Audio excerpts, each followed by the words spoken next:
손님 안녕하세요. 고민 끝에 사연을 보냅니다. 혼자 해결할 수 없을 것 같아서 도움을 요청해요. 저는 20대 후반인데도 놀랍게도 모태솔로입니다. 연애를 한 번도 안 해봤고 누굴 좋아해본 적도 없어요. 그러다 보니 지금 겪고 있는 상황들이 낯설기만 한데요. 작년 겨울 회사를 그만두고 잠시 휴식 기간을 가지게 되었는데요. 이 시간을 어떻게 활용할지 생각하다가 친구의 권유로 한 모임에 들어가게 됐어요. 전시회, 연극, 뮤지컬 등 문화생활을 함께하는 모임이었는데요. 좋은 모임인데요? 저도 껴주세요. 여자들만 있는 모임이라 적응하기도 편하고 좋았죠. 저도 껴주세요! 그렇게 모임 사람들이랑 주말마다 만나서 문화생활을 하고 가끔은 술도 마시면서 친하게 지내게 되었어요. 무료했던 하루하루에 활력이 생긴 느낌이라 너무 좋았죠. 확실히 뭔가 이렇게 변화를 주면은 새로운 사람을 만날 수 있는 기회가 생겨요. 여러분들이 그렇게 꿈꾸는 자만추는 이런 식으로 이루어지는 거예요. 그렇지만 올해 초 다시 일을 시작하게 되면서 매주 나가던 모임은 격주에 나가게 되는 형태로 바뀌게 되었어요. 체력이 딸리더라고요. 그렇게 모임을 지속하다가 한 달 전쯤 새로운 멤버가 들어왔어요. 이분은 저보다 5살 연상이신데 소개로 들어왔다고 하셨어요. 처음에는 굳이 다가가려 애쓰지 않은 것 같아요. 제 성격이 먼저 나서는 스타일도 아니고 낯을 좀 가리는지라 멀리서 그분을 지켜보고 그분이 먼저 말을 걸면 몇 마디 하곤 했죠. 근데 집에 와서 하루 일들을 정리하다 보니 그분이 자꾸 생각나는 거예요. 웃는 모습, 목소리, 말투, 단정했던 손톱.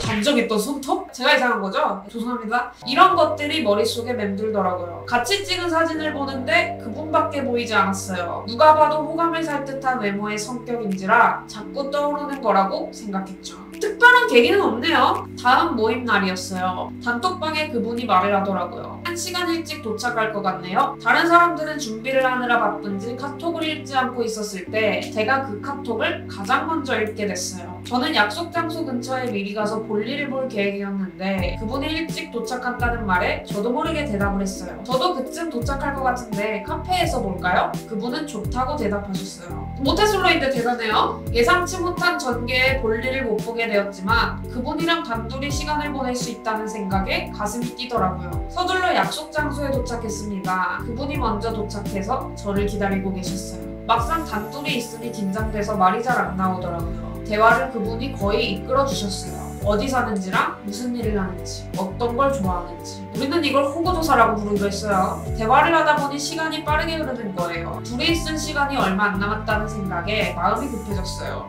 저는 그분께 사연자분 이거 플러팅 갑니다. 언니를 한 번 본 이후 자꾸 생각이 나더라고요. 라고 얘기를 했어요. 지금 생각해보면 무슨 생각으로 말한 건지 모르겠지만 그때는 최대의 용기이자 표현이었던 것 같아요. 직진을 하셨는데요? 생각이 난다. 이게 평범한 말은 아니죠. 그분은 제 말을 듣자마자 과연 그분의 반응은? 빵 터지셨어요. 그러면서 저보고 진지하게 생각하면 되는 거죠? 라고 하시는 거예요. 저는 그 말의 의미를 몰라서 당황하기만 했고 그분은 서둘러 저에게 연애하고 있냐고 물어보시더라고요. 여기까지 봤을 때 일단 사연자분 유죄에다가 그분도 유죄 인간이신 게 그 상황을 연애에 대입을 했다는 거잖아요. 좋은 시그널이라고 볼 수 있겠네요. 하지만 우리 모태솔로 사연자분은 이 모든 사실을 알 리가 없죠. 대화는 다른 얘기로 돌려졌어요. 그 뒤로 다른 사람들이 오고 저희는 떨어져서 걷게 되었는데 눈이 마주칠 때마다 계속 웃어주시더라고요. 그렇게 하루가 지나갔고 집에 오니까 더더 생각나서 미쳐버리겠더라고요. 이렇게까지 생각나는 것 보니까 제가 그분을 좋아하는 게 맞더라고요. 그치, 이건 좋아하는 거지. 또 둘이 보고 싶다고 생각했는데 따로 연락할 용기는 없었어요. 우리 사연자분이 이렇게 훅 들어가기는 했는데 뭔가 이렇게 용기 있는 타입은 또 아니신 것 같아요. 그렇게 주말을 보내고 평일이 되어 직장에 출근했는데 출근하자마자 그분한테 연락이 오더라고요. 회사가 땡땡 근처라고 했죠? 저 오늘 거기 가요. 이렇게요. 바로 읽지 말아야지, 좀 지나고 읽어야지 했는데 실수로 바로 읽어버렸어요. 그대로 답장을 보냈습니다. 저 7시에 끝나는데 잠깐 보실래요? 이렇게요. 그랬더니 그분이 오케이라고 2글자를 보냈습니다. 저는 속으로 환호했어요. 제 인생에서 처음으로 행복한 월요일이었죠. 업무가 끝나자마자 그분이 계신 카페로 달려갔습니다. 이래 쩔어서 얼굴이 말이 아니었지만요. 그분은 저를 보자마자 커피를 시키지 말라고 하더라고요. 그래서 왜요? 물었더니 저녁을 먹으러 가자고 하는 겁니다. 오, 저녁을 먹으러 가자. 이거 좋은 신호예요. 근처에 뭐가 맛있냐는 그분의 질문에 전 대답을 하지 못했어요. 회사 끝나면 항상 집으로 갔기 때문에 하나도 몰랐죠. 일단 우리 사연자분이 모태솔로인 점을 고려하여 너무 심한 팩폭은 때리지 않겠습니다. 만약에 저라면 관심 있는 상대방이 회사 근처로 와줬고 시간이 저녁이라면 근처에 밥집 정도는 미리 알아봤을 것 같아요. 우리 직장에서 원루 졸라 잘하잖아요. 결국 그분이 검색해서 근처에 있는 고깃집으로 가게 되었어요. 고기라도 멋있게 구워보려고 열심히 자르고 있는데 직원분이 달려오셔서 저희가 해드려요 이러시는 거예요. 지금 완전 뚝딱거리고 있어. 뚝딱뚝딱. 그분은 또 빵 터졌고 저는 너무 민망했습니다. 얼떨결에 술까지 한잔하게 되었어요. 술이 들어가자 그분이 얘기를 꺼내시더라고요. 여기서 약간 묘한 기류가 흘러요. 저도 조금 궁금해지더라고요. 땡땡씨가 제가 자꾸 생각난다고 했잖아요. 그럼 보통 호감 있는 거 아니에요? 이렇게 말씀하시더라고요. 평감 졸라 없어. 같은 동성인데 이분도 약간 그런 삘이 나는데? 그래서 그 말을 신경 쓰고 계셨어요? 라고 답했어요. 그분은 또 웃으시면서 뭐야 내가 진지하게 생각한다고 했잖아요 하더라고요. 저는 놀란 채 가만히 있었더니 그분이 일반적이진 않죠. 여자가 여자한테 계속 생각난다는 말을 하는 게 이렇게 말씀하셨어요. 굉장히 직설적이세요 상대방은. 제가 대답을 못하고 있자 그래서 궁금해졌다고요 하면서 다른 주제로 넘기셨어요. 이게 다 무슨 얘기일까요? 제가 봤을 땐 이거예요. 사연자분이 본인한테 호감이 있다는 걸 알아. 그래서 사연자분의 감정에 대해서 공감하고 이해하고 그분 나름의 노력을 하고 있는 거예요. 그거는 사연자분에 대한 배려. 그럼 사연자분은 여기서 뭘 해야 되냐면 그 사람을 꼬시기 위한 최선의 노력을 해야 돼요. 사연자분이 노력을 하는지 안 하는지 한번 끝까지 읽어볼게요. 그 뒤로도 그분이 종종 회사 근처로 오셔서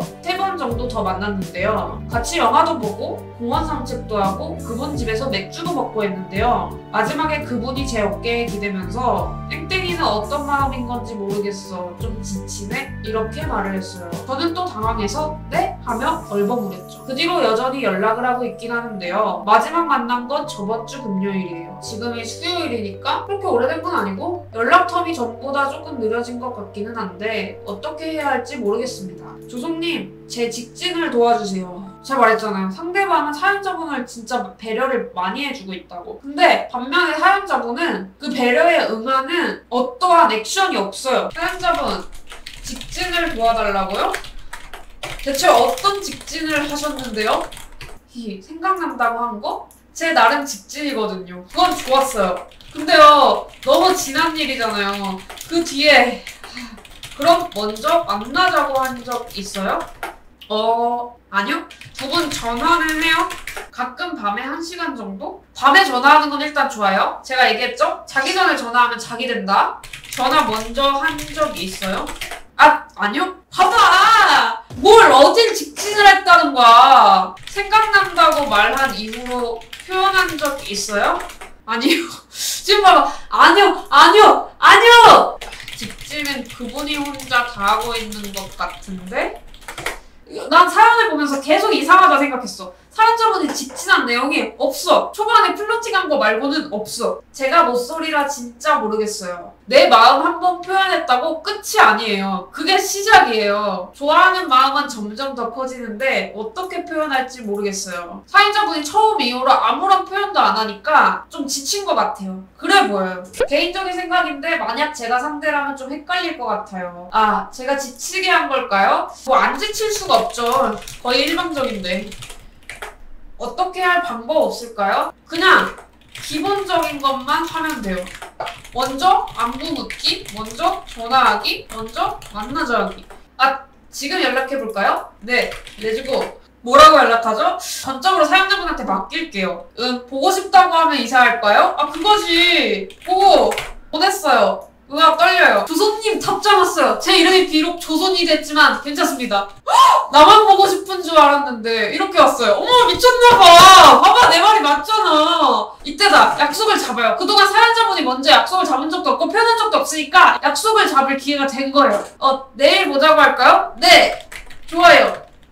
송님 내일 저 이제 어떻게 하면 되나요? 너무 이제 송의존증을 가지시면 안 돼요. 그냥 내일 만나서 있는 그대로 표현해보세요.